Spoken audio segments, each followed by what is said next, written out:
अस्सलामुअलैकुम व्यूअर्स, उम्मीद है आप सब खैरियत से होंगे। इस वीडियो में आपके लिए पे प्रोग्राम यानी कि prime minister electric bike scheme के रिलेटेड कुछ अपडेट्स हैं। आप यूं कह लें कि एक गुड न्यूज़ है आप सबके लिए, मेनली उनके लिए जो पे स्कीम की वेटिंग लिस्ट में थे और या फिर ये वेट कर रहे थे कि कब जाके सेलेक्टेड एप्लीकेंट्स का काम खत्म होगा और वेटिंग लिस्ट वालों की बारी आएगी या फिर वेटिंग वालों को नेक्स्ट फेज में जाके बाइक्स मिल पाएंगी। इसके अलावा ऑलरेडी सिलेक्टेड एप्लीकेंट्स में से सेल्फ फाइनेंस वालों में से जो लोग ऑलरेडी अपनी बाइक्स ले चुके हैं, उनके लिए एक अच्छी खबर एक्सपेक्टेड है। और जिन्होंने डेडलाइन से पहले पहले पे ऑर्डर बना के बाइक कंपनी को पेमेंट नहीं की, उनके लिए बैड न्यूज़ ये है कि अब नेक्स्ट शायद आपके लिए डेडलाइन एक्सटेंड ना की जाए और आपकी जगह वेटिंग लिस्ट वालों को शामिल कर लिया जाए। फिर पहले कंपनी को अमाउंट पे करें और बाइक ले लें। देन उसका नेक्स्ट प्रोसेस ये होगा कि आप रिक्वायर्ड डॉक्यूमेंट्स पेव के पोर्टल पर अपलोड करेंगे और आपको गवर्नमेंट की तरफ से जो सब्सिडी या डिस्काउंट मिलना है वो मिल जाएगा। बट ये जो डेडलाइन दी गई थी उसे तकरीबन 2 से 3 दफ़ा एक्सटेंड किया गया और अब फाइनली ये खबर देखने को मिली है कि मज़ीद डेट एक्सटेंड नहीं की जाएगी सेल्फ फाइनेंस वाले एप्लीकेंट्स के लिए। और अब सेल्फ फाइनेंस कैटेगरी के जितने भी सिलेक्टेड एप्लीकेंट्स की एप्लीकेशंस रिजेक्ट होंगी या जिन्होंने वक्त ख़त्म होने से पहले पहले डॉक्यूमेंटेशन वगैरह मुकम्मल नहीं की, या फिर आप ये कह लें कि बाइक की अमाउंट कंपनी को पे नहीं की, तो ऐसे तमाम एप्लीकेंट्स की जगह अब वेटिंग लिस्ट वालों को सिलेक्ट किया जाएगा। तो ये अब उन सब लोगों के लिए गुड न्यूज़ है जो वेटिंग लिस्ट में थे और बड़ी बेचैनी से इंतज़ार कर रहे थे कि हमारी बारी कब आएगी। अब आपने करना ये है कि एक तो अपना ईमेल अकाउंट और पोर्टल वगैरह चेक करते रहना है और दूसरा ये कि आपने पे प्रोग्राम के रिलेटेड आने वाली सारी अपडेट्स को चेक करते रहना है। उसके लिए आप हमारे यूट्यूब चैनल भी सब्सक्राइब कर सकते हैं या फिर किसी और ऑथेंटिक सोर्स से भी प्राइम मिनिस्टर ई बाइक स्कीम की अपडेट्स को फॉलो कर सकते हैं।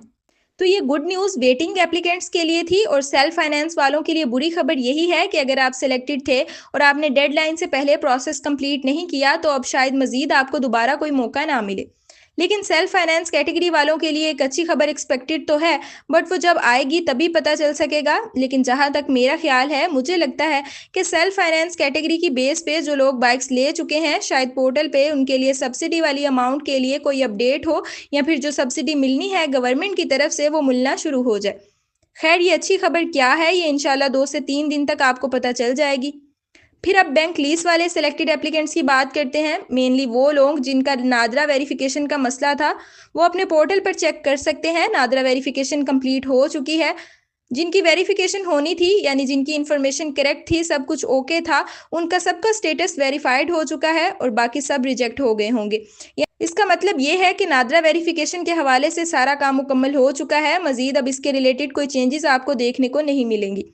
इसके अलावा कोई ख़ास अपडेट नहीं है बैंक लीज वालों के लिए। और बैंक वेरिफिकेशन के रिलेटेड जो भी अपडेट्स थी वो आपको लास्ट वीडियो में बता दी की थी कि बैंक लीज वाले एप्लीकेंट्स की एप्लीकेशंस अब बैंक के पास पेंडिंग है और काफ़ी सारे बैंक्स ने एप्लीकेंट से कॉन्टेक्ट करके वेरिफिकेशन करना भी शुरू कर दी है।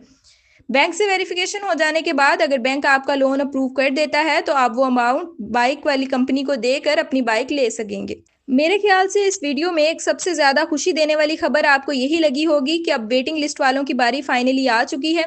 सेल्फ फाइनेंस कैटेगरी वालों का काम ऑलमोस्ट खत्म हो चुका है, यानी जिन्होंने बाइक के लिए अमाउंट पे कर दी है या बाइक ले ली है, उनके अलावा बाकी सबकी जगह पे वेटिंग वाले एप्लीकेंट सेलेक्ट होना शुरू हो जाएंगे।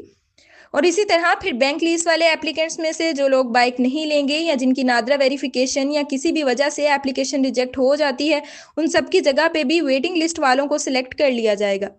एट द एंड एक डिस्क्लेमर है आप सबके लिए, और वो ये कि हमारी सारी वीडियोस में जो भी इंफॉर्मेशन दी जाती है या इस वीडियो में जो भी इंफॉर्मेशन आपको दी है, ये सारी डिटेल्स हम या तो ऑफिशियल सोर्स से हासिल करते हैं या फिर एक्सपीरियंस की बेस पे बताते हैं या कुछ अनऑफिशियल सोर्सेज से मिली हुई अपडेट्स भी देते हैं। लेकिन इसलिए अक्सर हमारी प्रोवाइड की गई इन्फॉर्मेशन ऑथेंटिक होती है, लेकिन कभी कोई डिफरेंस भी आ सकता है। लाइक फॉर एग्जांपल, अगर कोई इन्फॉर्मेशन अनऑफिशियल सोर्स से या फिर जस्ट अपने एक्सपीरियंस की बेस पे बताएं तो हो सकता है वैसे ना हो। लेकिन खैर, हमारी हमेशा यही कोशिश होती है कि जो भी इन्फॉर्मेशन प्रोवाइड करें वो ऑथेंटिक हो और आपके लिए फ़ायदेमंद या एटलीस्ट आपका काम आसान कर दे। और हाँ, पे प्रोग्राम के नेक्स्ट फेज़ के हवाले से काफ़ी ज़्यादा कमेंट आते हैं, तो इसके रिलेटेड अभी कुछ भी कंफर्म नहीं है क्योंकि फर्स्ट फेज़ ही बहुत ज़्यादा टाइम ले रहा है। तो अब जो भी होगा वो इसका प्रोसेस कंप्लीट होने के बाद ही एक्सपेक्ट किया जा सकता है। अब इस वीडियो को यहीं पे एंड करते हैं। इलेक्ट्रिक